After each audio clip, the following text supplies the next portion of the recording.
A very good morning to all students.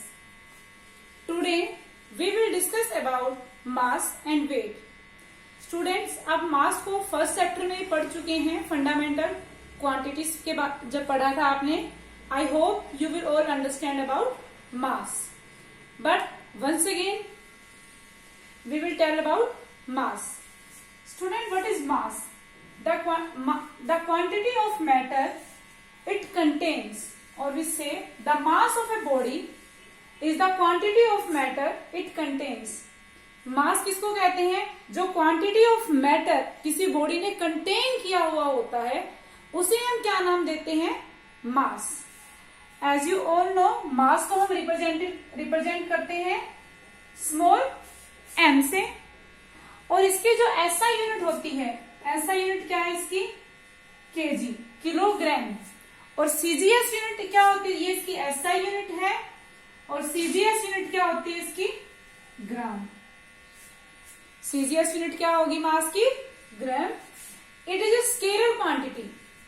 Scalar quantities क्या होती हैं? जिनका सिर्फ मैग्नीट्यूड हो, डायरेक्शन ना हो. Or quantities which is completely defined by their magnitude alone. जहां पे क्या हो, सिर्फ completely डिस्क्राइब कर सकते हो सिर्फ मैग्नीट्यूड की हेल्प से. तो आप मास कैसे होता है आपका? आप कहते हो 5 kg. इतना ही कहते हो कि 5 किलो क्या दे दो? 5 kg राइस, 5 kg ऑनियन. यहाँ पे कोई मतलब नहीं निकलता कि 5 kg राइस इन नॉर्थ डायरेक्शन, इन साउथ डायरेक्शन. मीन्स यहाँ पे डायरेक्शन का कोई रोल नहीं है. तो सिर्फ ये क्या है, मैग्नीट्यूड से ही कंप्लीट इंफॉर्मेशन मिल जाती है, और इसलिए मास का एक scalar quantity. Next, mass is the same at all places. Student, mass की वैल्यू कहीं पे भी चेंज नहीं होगी. ऐसा नहीं है कि आपने पोजीशन चेंज की और मास की वैल्यू भी क्या होगी आपकी? चेंज होगी.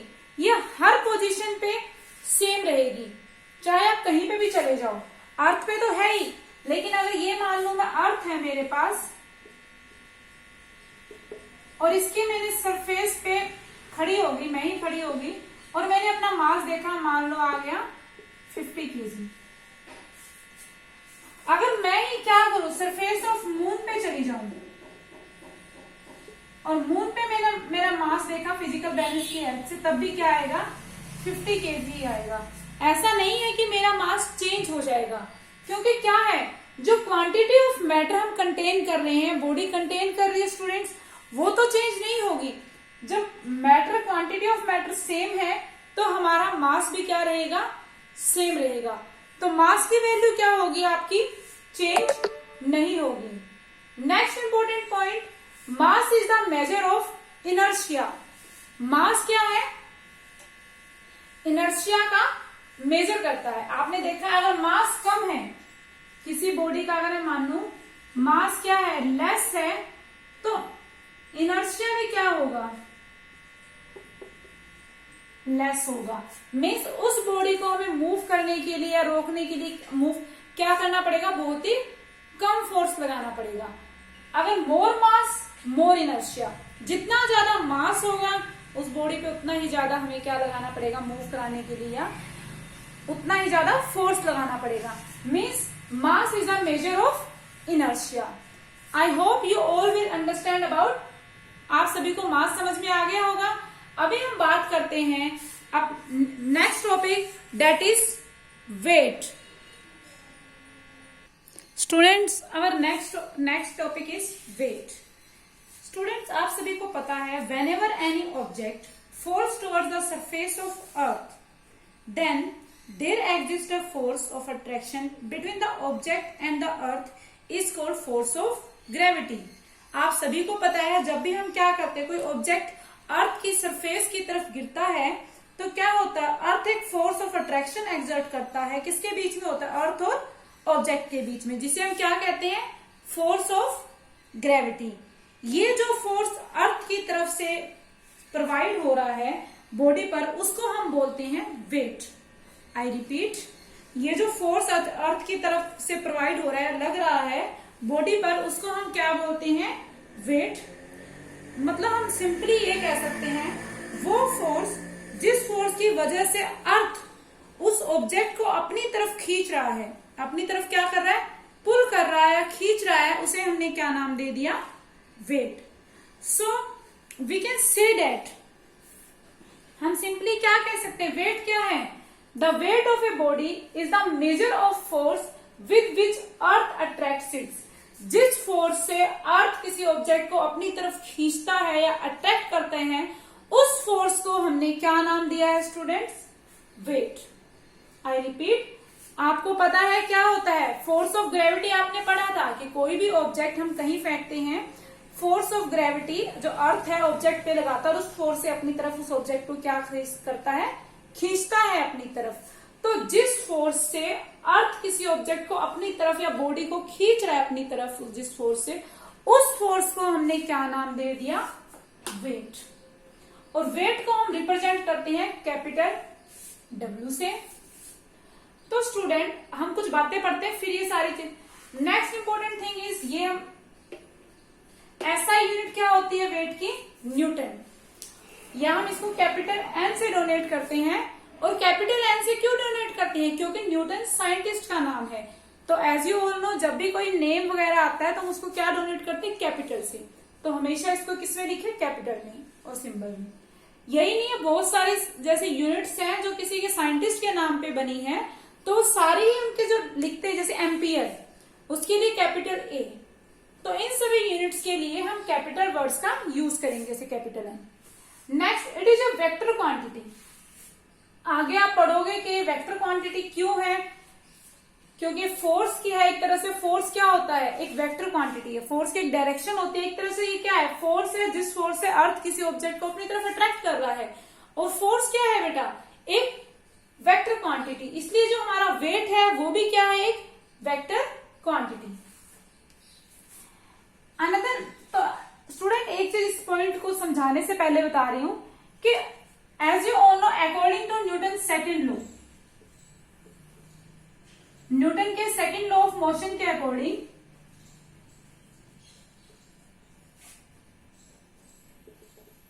ये अलग है,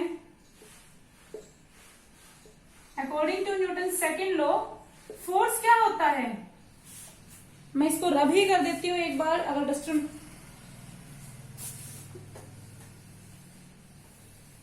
फोर्स क्या होगा बेटा, फोर्स होगा आपका, force equal to mass into में एक्सेलरेशन। पढ़ा था आपने ये चीज,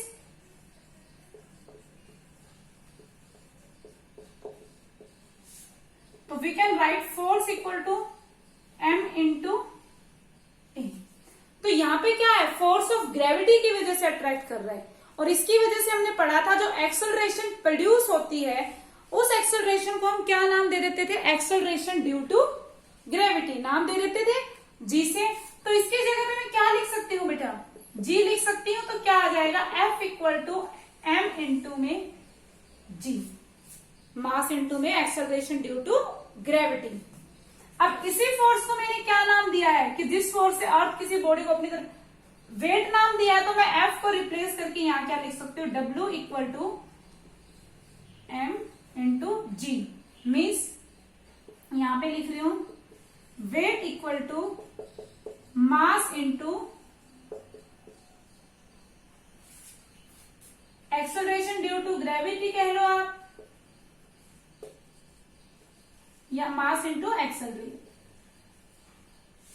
एक्सेलरेशन ड्यू टू ग्रेविटी। तो स्टूडेंट इसलिए W क्या होता है, m इंटू में g। अब ये क्या है, डिपेंड करता, हम कह सकते हैं W किस पे डिपेंड कर रहा है, directly proportional to g। Means g की वैल्यू ज्यादा होगी तो वेट ज्यादा होगा, और g की वैल्यू अगर कम होगी तो वेट क्या होगा, कम होगा। m पे ज्यादा डिपेंड नहीं कर रहा, क्यों नहीं कर रहा, m हम क्या लेते हैं, ऑलमोस्ट कांस्टेंट। मास हम क्या करते हैं, कांस्टेंट। 99.9% केसेस में मास कांस्टेंट है, सिर्फ कुछ केसेस में कम मास इंक्रीज होता है वेलोसिटी के साथ, जब वेलोसिटी क्या होती है, comparable to speed of light, जो बहुत ही मुश्किल है इतनी वेलोसिटी अचीव करना। कितनी है वेलोसिटी ऑफ लाइट, 3 × 10⁸ मीटर पर सेकेंड। अगर आपकी वेलोसिटी ग्रेटर है 10⁶ मीटर पर सेकेंड, इससे ग्रेटर है, तो हमारा क्या होता है, मास इंक्रीज होगा विद वेलोसिटी। और अगर हमारी वेलोसिटी इससे कम है तो हमारा मास हम क्या कंसीडर करते हैं, ऑलमोस्ट कांस्टेंट। तो इसलिए हम क्या ले लेते हैं, मास कांस्टेंट। इस वेलोसिटी को अचीव करना बहुत ही मुश्किल है। तो मास कांस्टेंट है तो आपका वेट किस पे डिपेंड किया, एक तरह से एक्सेलरेशन ड्यू टू ग्रेविटी पे। और हमने फॉर्मूला देखा था एक्सेलरेशन ड्यू टू ग्रेविटी का,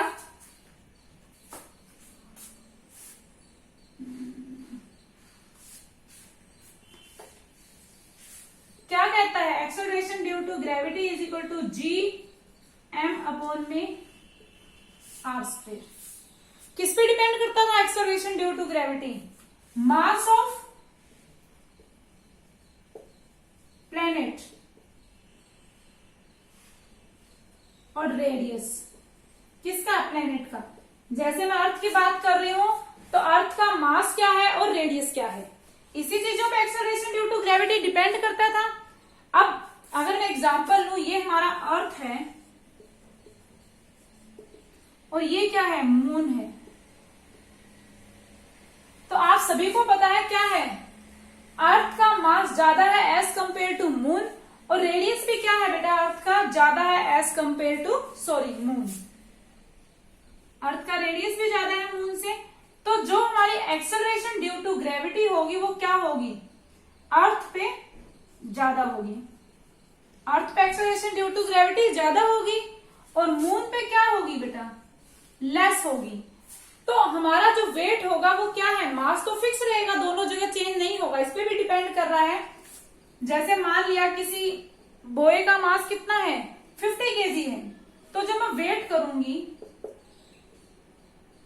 50 इंटू में एक्सेलरेशन ड्यू टू ग्रेविटी हम अर्थ पे कितना लेते हैं, 9.8, कोई वैल्यू आएगी। जो acceleration due to gravity moon पे होती है वो क्या होती है, 1/6 इंटू, मतलब इससे इतनी कम होती है। Acceleration due to gravity on moon is equal to 1/6 acceleration due to gravity on earth. तो उस पे 2.98 कुछ आती है। तो जो वेट इस पे यहाँ और कुछ आएगा, जबकि मून पे मैं निकालूंगी वेट तो क्या आ जाएगा, 50 इंटू 2.98 समथिंग कोई वैल्यू है, तो उस पे कम आएगा। तो हमने देखा वेट की वैल्यू अर्थ पर ज्यादा आ रही है जबकि मून पर कम आ रही है, जबकि मास दोनों जगह सेम था। तो हाँ, इससे हमें क्या कंक्लूजन निकला, it is not constant for a body, means जो वेट है किसी बॉडी के लिए कांस्टेंट नहीं होगा, but varies from place to place due to change in the value of g. ये वेरी करेगा प्लेस टू प्लेस, क्योंकि जब जी की वैल्यू चेंज करेगी तो आपका ऑटोमेटिकली वेट भी बेटा क्या हो जाएगा स्टूडेंट्स, चेंज हो जाएगा। जैसे अगर मैं अर्थ की बात करूं, ये हमारा क्या है, अर्थ है। अर्थ के आपके पोल पे पता है आपको ग्रेविटी कुछ और होगी और इक्वेटर पे क्या होगी, ग्रेविटी अलग होगी। तो दोनों जगह ग्रेविटी क्या होगी, डिफरेंट होगी। तो दोनों जगह ग्रेविटी डिफरेंट होने की वजह से जो किसी बोए का या किसी गर्ल का जो अगर हम वेट करेंगे पोल पर इक्वेटर पे, दोनों जगह पे क्या आएगा, हमारा वेट डिफरेंट आएगा, जबकि मास क्या आएगा, दोनों जगह पे सेम आएगा। तो क्योंकि वेट किस पे डिपेंड कर रहा है, वैल्यू ऑफ जी पे भी डिपेंड कर रहा है। Okay students, I think you all will, आप सभी को ये समझ में आ गया होगा what is mass and what is weight. एक अनदर इंपॉर्टेंट थिंग है स्टूडेंट्स कि जो आपका एसआई यूनिट है क्या है, वेट की न्यूटन, जबकि सीजीएस यूनिट इसकी क्या होती है, डाइन। क्या होती है, डाइन। तो 1 न्यूटन किसके इक्वल होता है, 1 newton equal to 10⁵ Okay student, that's all for today. Tomorrow we will discuss some numerical problems which is very helpful to you for solving exercise. Okay students.